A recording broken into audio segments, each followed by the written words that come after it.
This beach তোর girlfriend কারে কারে লাগাস তুই জানোস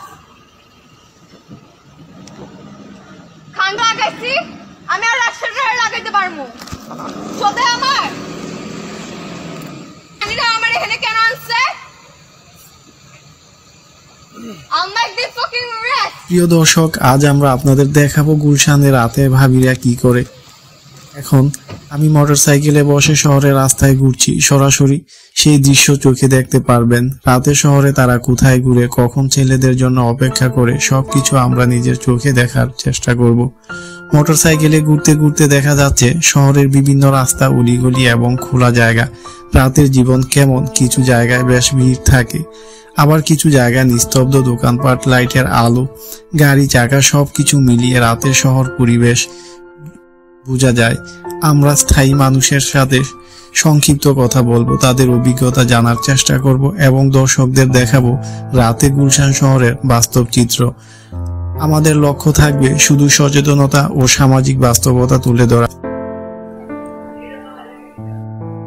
আমাদের প্রথম পরি পেয়ে গেছি, দেখতে থাকুন।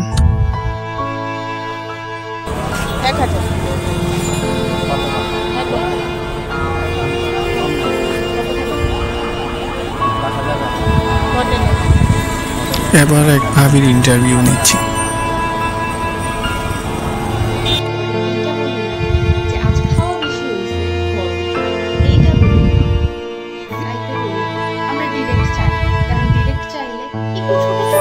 এই যে দুজন দেখছেন, ওরা কিন্তু রাতের পরি। ওরা ঠিক জায়গা মতো যাচ্ছে যেখানে তাদের জন্য অপেক্ষা করছে ইয়াং।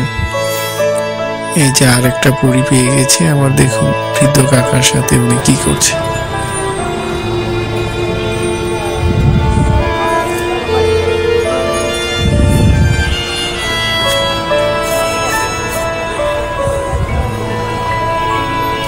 এই হচ্ছে রাতের গুলশান, বুঝলেন?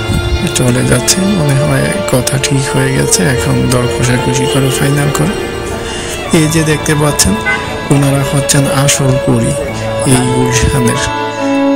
এরাই হচ্ছে ধনী আর বড়লোক পরিবারের। আমাদের ভাইয়াদের সাথে ওনারা কি আচরণ করে, এরা ধরা পড়েছে আবার হোটেলে। চমৎকার দৃশ্য। যদি কোনো ভাইয়ার স্ত্রী থাকে, আপনারা ভালোভাবে দেখে নিতে পারেন যে আপনার এখানে স্ত্রী আছে কিনা। সে যে কোন ভাবি আল্লাহ ভালো জানে। বড় লোকদের আসলে এরকমই হয়ে থাকে, বুঝলেন?